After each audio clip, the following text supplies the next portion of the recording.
Welcome to the latest episode of our podcast series for financial advisors. Today's episode is how the FTC's rule on non-competes may impact financial advisors, an attorney's perspective. It's a conversation with attorney Matt Baum, partner at Fox Rothschild. I'm Louis Diamond, and this is the Diamond Podcast for financial advisors.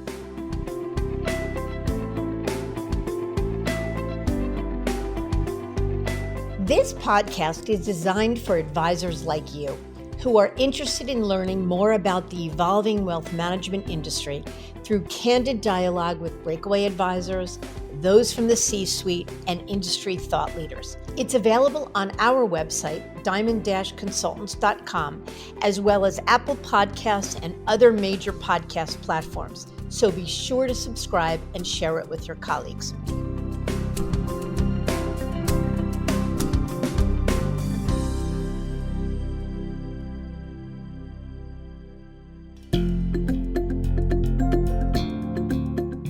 At Diamond Consultants, our mission is to help advisors live their best business life.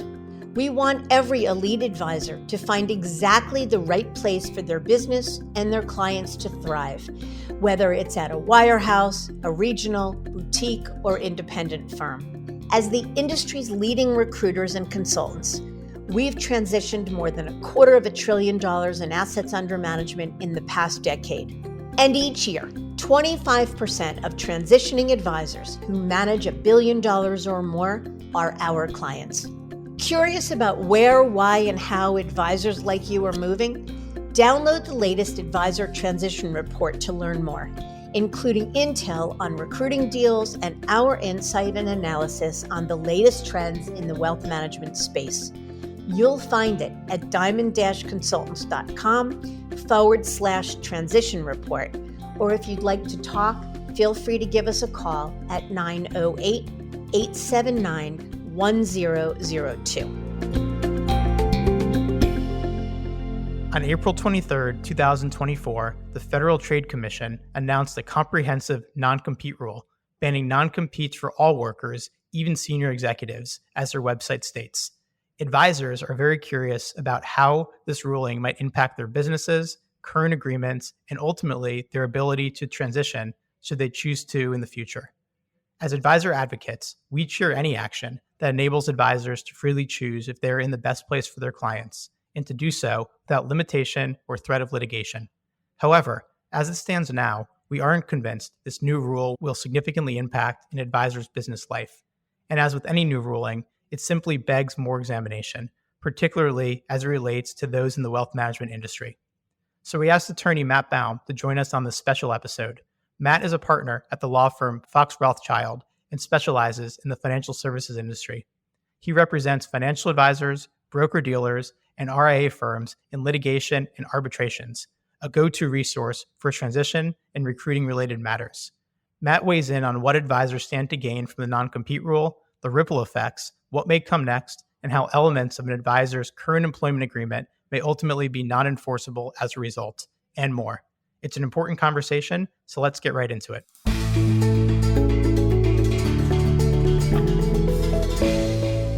Matt, thank you for joining us today on very short notice. We have a very timely and exciting topic to get to. Thank you so much for having me, Louis. And of course, since I'm a lawyer, I have to give you a couple of disclaimers. My remarks today are meant for general informational purposes only, should not be construed as legal advice or relied on for any purpose. My comments don't create an attorney-client relationship and may be considered attorney advertising. But yeah, let's get into it. Perfect. Thank you very much for those enlightening disclaimers. It's a workplace hazard. What could I tell you? There we go. So before we jump into the topic at hand, which I know everyone's very excited to hear your perspective on, can you just give us some background? What's the type of work that you do at your firm? And just hear a little bit about your experience within the space. Happy to. Thanks. So I'm currently a partner at Fox Rothschild, which is an 1,000-attorney firm. We have 70 practice areas, 30 locations throughout the country. My personal practice is traditionally representing financial services firms. That's probably 80% of what I do, the other 20 being general commercial matters and businesses. And in the financial services space, I represent broker-dealers, RIA firms, and financial advisors, typically in disputes. So that would be regulatory issues, SEC licensing issues, arbitrations, both customer and industry side. I've handled over 100 FINRA arbitrations for clients over the years. I've worked on hundreds of advisor transitions from one firm to another. So I handle disputes of that nature. And of course, as a natural offshoot of working with financial advisors, I deal with all kinds of related issues such as transactions, M&A. We can help firms with operating agreements, et cetera. So a lot of the offshoot related things that go into a transition process, we also assist advisors with. Either I'll do the work solely or I'll work with a team of folks who more specialize, let's say, or focus on transactional work. Great. So let's jump into this. Can you summarize for those who weren't refreshing Google like I was the last few days and what the FTC announced on April 23rd of 2024? Sure. The FTC announced its approval of a final regulatory rule, which bans most pre-existing and future non-compete agreements. In a nutshell, the rule holds that an employer can't enter into or attempt to enter into a non-compete, can't enforce or attempt to enforce a non-compete, can't represent to a worker that he or she is subject to a non-compete. For purposes of pre-existing non-competes that might be in place, the ban applies to workers not deemed to be, quote unquote, senior executives. And senior executives are individuals employed in a policymaking position who received at least $151,164 in annual compensation in the prior year. The policymaking piece of that senior executive definition is probably going to be one of the more subject to interpretation components of the rule. Candidly, I don't see this applying to most advisors because the policymaking provision doesn't seem to relate based on the rule with the specific department or division that you might be working in. It's fundamentally firm-wide. So I'm almost thinking in terms of C-level executives. Doesn't have to be C-level, but it's getting to more of that company high level that might apply to an advisor. But in most cases, I don't think that would apply. I think what you're alluding to is someone can make the case that if I'm an advisor who's running my own team, picking the investments for clients, determining who I want to hire onto my team, determining how I'm going to prospect, that in and of itself be construed as making policy. But you're saying it goes far beyond just someone's individual contributions to their business. You're talking more about the board of directors of a firm, the CFO, the CEO, and the folks making millions of dollars at the major banks to run the business, not necessarily act as a financial advisor. Yeah, generally speaking, it's high level, but the best way to think about advisors who this might apply to is if you think about RIA firms where someone might be, a top partner in that practice or an executive within a large RIA firm. There we could start seeing, the person's both an advisor and a senior executive making firm-wide policy and making an income in excess of over $151,000. So that's probably more where I could see the rule touching upon folks in the industry. Makes sense. So what happens now? Will this go into effect right away? And if that's not the case, when can we expect to see the changes carried through? Yeah, so assuming that the ongoing legal challenges that already have occurred and frankly more likely to be expected, the rule doesn't go into effect until 120 days after it's published in the Federal Register. As of our conversation today, Lewis, I don't think it's been published yet. So that 120-day clock has not begun to tick. But with the legal challenges, the game is certainly afoot, so to speak. It's worth noting that the U.S. Chamber of Commerce and other groups have already challenged the rule. Any of these legal challenges could cause delay or even block the FTC rule from taking effect.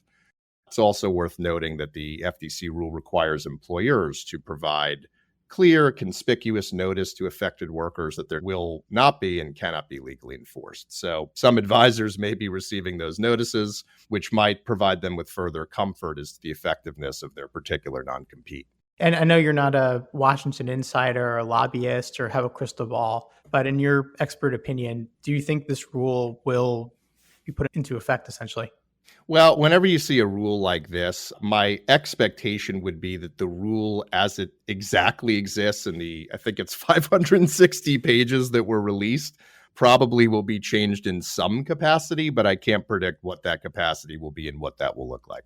So it seems like you think this rule will go into effect, but how it gets changed and how it's going to matter is still left up for interpretation. No, I would not say that. I would say, who knows? Right now, there are legal challenges against the rule. And like how the DOL rule, which was anticipated, ultimately didn't come into effect, you just don't know what direction it's going to take. And I certainly wouldn't wager one way or the other on what direction it'll take.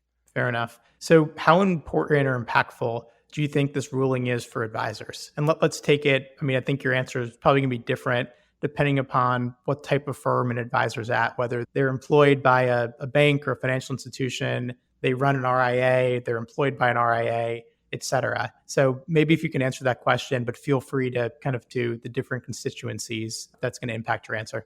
Sure. So practically speaking, and I think most folks listening will probably want the practical side. I don't expect for most advisors this rule will be all that impactful. Non-solicitation agreements are certainly prevalent in the advisor space. I find that non-competes are rarer types of restrictions. We already have states within this country that ban them fundamentally anyway. So this just becomes more on a federal level and involving more folks. The impact of the rule will more likely be on how pre-existing non-disclosure, non-solicitation provisions are construed, whether the language could be deemed to have the effect of a non-compete and worker movement goals that the FTC seems to be espousing. So, for example, even though this rule is a ban on non-competes, it's not a ban on non-solicits or non-disclosure agreements or confidentiality provisions, however you want to refer to them. But if those provisions in some way would serve as an effective non-compete, they could be impacted. So, I think what we can anticipate, regardless of model, as you had mentioned in the question, Lewis, there are different models out there, of course, more than anyone, about the different value propositions that firms have and how they treat advisor movement and competition and solicitation and all of those things. But it'll be interesting to see wherever this rule winds up, and as firms gear up to deal with it in whatever form it takes, what will firms do about pre-existing non-solicits? Will firms without non-solicits implement them? Will firms revise compensation programs? Different things that might achieve the same goals they sought to achieve with a non-compete, but now that the non-compete is no longer applicable, assuming it's not, how else do we align ourselves with those goals and protect the firm in the way that we were seeking, would be how a lot of firms would think about it. So I think when we see how the legal challenges affect the rule and what rule actually comes into effect, which is still going to be several months down the road at the earliest, I think that's going to really show us where the puck is heading, so to speak. So it sounds like in its current form, what was announced on April 23rd has maybe marginal impact as it currently stands for advisors. But what's really interesting that we should spend some time on is how the current regulatory climate or what the knock-on effects of a rule like this might impact something that most advisors have, which is a non-solicitation. Can you elaborate a little bit on that thread where you said that, in essence, even though most advisors don't have non-competes, that perhaps the way that firms carry out non-solicitation clauses, those could be next in line to be changed. So can you elaborate on that and even just maybe giving a prediction, like maybe a specific example of where you think this could impact folks in the future? Sure. So if we talk about a non-solicitation agreement, they come in a lot of different forms and shapes. And the applicable state laws traditionally will guide the enforceability of such provisions, right? So different states have different authority relative to certain types of restrictions and what would be an enforceable restriction, what wouldn't be an enforceable restriction, et cetera, et cetera. There are firms that may have very broad definitions of solicitation. Those definitions may be inconsistent with this rule. On the flip side, if firms were relying on non-competes in the past, they may beef up or include non-solicitations in future agreements or compensation incentive plans or otherwise in order to achieve those aims. So we could be talking about legacy restrictions that could be impacted. We could also be discussing future restrictions or compensation plans that could be impacted.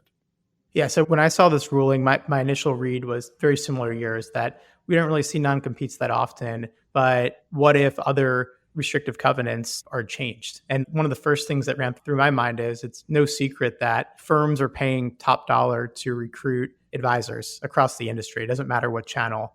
And one of the reasons they pay so much is because they're in essence buying the business, or even if it's not legally buying the business, that they're bringing an advisor over and obviously they're expecting the advisor to stay at least for a period of time. So do you foresee a situation where the regulatory climate changes in a way where all of a sudden firms no longer have a clear path to return on their investment, where folks can just move at will and there's an impact to what firms could be willing to pay advisors in the future? Do you see that possibly, or is that too much of a leap? Well, again, let's going along with my impressions and experience and yours as well in the space. I don't see non-competes that frequently.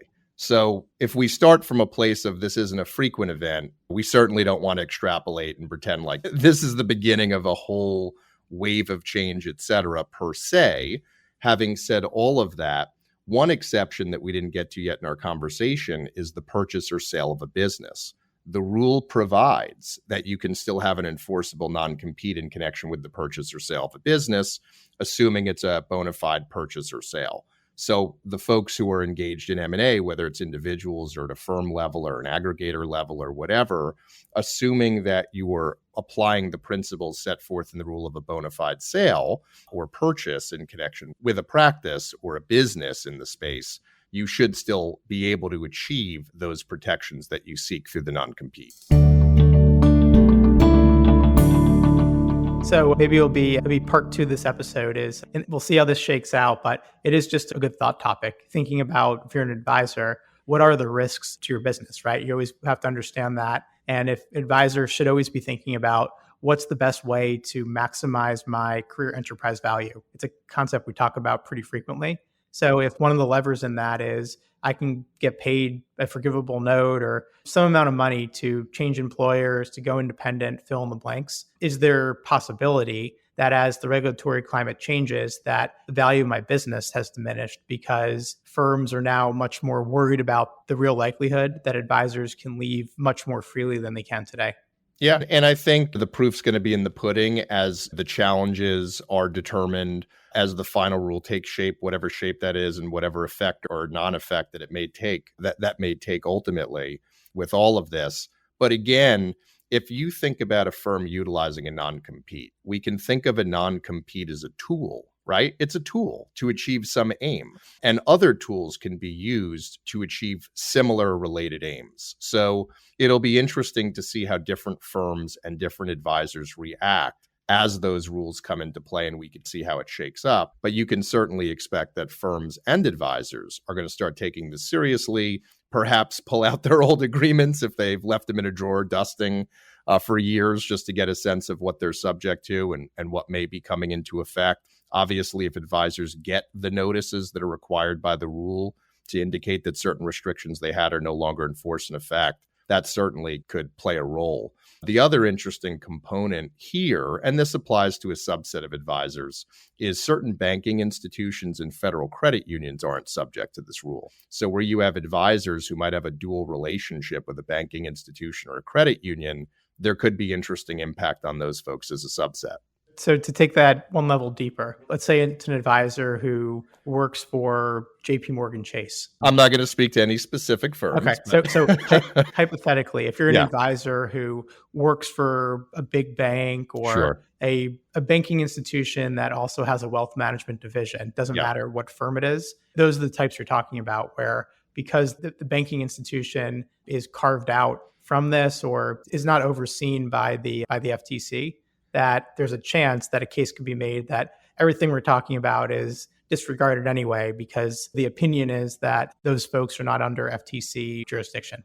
My expectation is more where you have, think of an example where you might have a small local bank somewhere that because they also want investment advisors or financial advisors in their ecosystem, maybe they affiliate with a broker dealer as well that provides them with some of that service. And someone's both employed by the local bank and they're also part of this other related broker dealer, probably as an independent contractor. So with the independent contractor agreement, which might be a 3-party agreement, meaning the broker dealer, the local bank, and the advisor, and then the agreement between the bank and the advisor, perhaps there's force and effect on one of those restrictions and not the other. So you could have a scenario where you have folks who are subject to certain restrictions in one relationship but not in a related relationship. And I certainly haven't dug deep in the last few days in the 560 pages of the rules to specifically dig out on those scenarios. But I think if an advisor has those types of relationships where they're working for a bank, but also working as a financial advisor, that may be something worth exploring, assuming you think you might be impacted by this rule. Makes sense.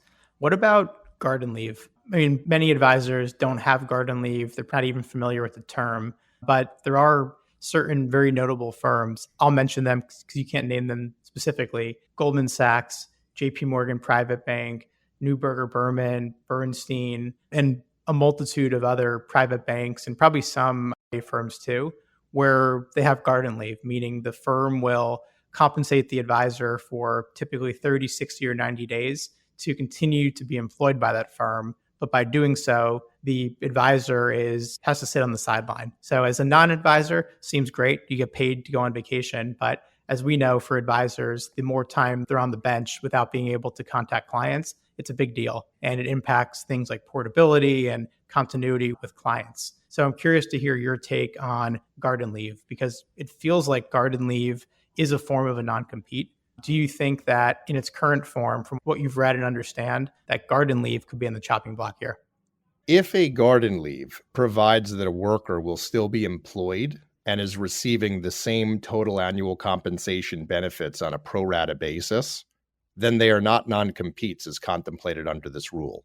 Because if you think about the rule, this relates to post-employment restrictions. If you're in a garden leave where you're still employed by the firm and you're still getting paid the same compensation fundamentally, it's not a post-employment restriction. You're still in your employment process. Interesting. So to give a more tangible example, let's say you're an advisor at Goldman Sachs, just to pick a random example, and I was making $200,000 a month between maybe the nominal salary I'm paid, but most of the compensation comes from your grid, your compensation from running your business. If I was making about $200,000 a month, I go to leave Goldman, I have a 60-day garden leave, then as long as Goldman fundamentally continues to pay me about $200,000 a month over that period, then you're saying then seemingly they're in the clear and that's not a post-employment restriction. Yeah, taking out commenting on Goldman or not, just to look at a hypothetical example. If we hypothetically have an employee who has a garden leave where they remain employed and they're getting paid the same comp, that garden leave should not be affected by this rule and should not be invalidated.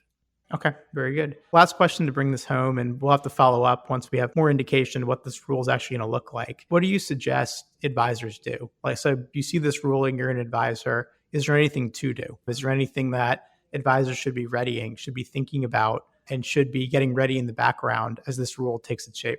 Yeah, thank you for the softball, Lewis. Consult with an attorney. And I say that semi-tongue-in-cheek, but I say it with all due candor as well. If you are contemplating a new employment, you were recently terminated, you're thinking about a move, you're thinking about a purchase or sale of a practice, you're thinking about succession, you're thinking about retirement, these are all natural inflection points to think about what your goals are, where you want to be, and how you're encumbered or unencumbered by whatever restrictions you currently have in place. Better to be prepared than surprised. So I think the best thing that advisors could do is pay attention, continue to keep up with the news. And obviously, if you have one of these life cycle events in your career, like I had just mentioned, those different alternatives, among others, that's the time to really speak with counsel and understand whether this rule impacts, and if so, how it impacts upon your practice and your future wishes. I didn't mean that to be a softball for you, but I completely agree. What about, another thing, and you mentioned it earlier, I forgot to call it out, but I work with a lot of advisors who we say, as part of this process, you should get all of your agreements reviewed by an attorney. And a lot of times advisors are like, well, I joined the firm in 1998. I have no idea where my employment agreement is, or I signed like 50 different things since I've been here. And how do I do that? And advisors, rightfully so, are typically worried about going to their manager or going to HR to ask for those types of documents. Is this kind of a once in a lifetime opportunity where an advisor has pretty tight air cover to say, hey, I just saw this ruling came out. I'm just really curious about how it applies to me. Can I get a copy of my employment agreements or my rep agreement or whatever the employment document is? It's an interesting question, but also keep in mind, Lewis, that there's that notice provision. Firms are going to have to provide notice to folks whose non-competes are being invalidated. So that could actually be a breath of fresh air for an advisor who is nervous about whether they had a non-compete in place or something like that. But I don't necessarily know that you're not going to still raise the same red flags that you'd always raise if you're to ask for copies of those agreements. On the other hand, who knows? It really depends on the context and why you're asking. Yeah, fair enough. Well, maybe it's an opportunity if you feel brave. And I lied. I actually had one more question, and it came to me as you were just saying something. It's common practice these days that most major financial institutions have succession agreements, sunset programs, Merrill Lynch's CTP, UBS's Alpha, Wells Fargo's Summit, et cetera, et cetera. In those agreements, an advisor who's retiring typically signs an extra layer of restrictive covenants, and it changes from firm to firm. And obviously, you have to review the documents to really know what someone's signing. But broadly speaking, what you know about those types of agreements, do you see any sort of impact that this ruling has in its current form or could impact in the future? There is possible impact, but having said that, I will go back to the sale of practice exception, where if it's a bona fide sale of a business or a practice, the rule probably does not override or do anything to a non-compete that might be in place. Having said that, there are some deeper issues, and depending on how the rule shapes out, there could be impact on how sale of practice is being defined, because in some cases, some folks are employees of a firm, and how those firms are characterizing those practices, et cetera, may trigger different outcomes. So it's actually an interesting question, but one that I think we all have to sit tight on a little bit just to see how the rule shapes up as legal challenges mount, and it hasn't been rolled out yet. Right. Yeah, because on one hand, let's say you're an advisor at UBS. UBS goes out of their way to say, we own your business, we own the clients. If you leave, you're soliciting our clients or competing for our clients. But on the other hand, perhaps they can make the case that you entered into our sunset agreement and you sold the business to us. Then I guess the question is, well, you said I didn't own the business, so what did I actually sell you? Well, again, Lewis, we'll have to see how everything shakes up. I don't want to take a position on that quite yet. And we really do need to see how the rule comes into effect to see if those impacts occur. Fair enough. Well, I'm not a lawyer, so I can try to bait you into a thought topic, but Not going to happen. I wouldn't expect anything different. But I guess like everything else, I mean, there's so much nuance. Every situation's different. We always advocate that advisors seek expert counsel if they're considering a move or even thinking about whether it's possible to move. So I think a rule like this is just more ammo to that concept that you should always make sure you're safe, you have expert guidance, and if you do decide to make a change, that you're doing it safely. And you're doing it in a way that maximizes your possibility for success. So it seems like overall, this is probably neutral or perhaps a net positive with potential knock-on effects for advisors. But like you said, we'll see what the final rule says, and every situation is going to be different. Absolutely.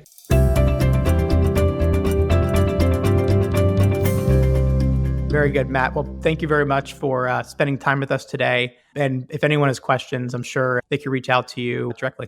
Yes. Well, thank you so much, Lewis. It was an absolute pleasure, and I appreciate the time.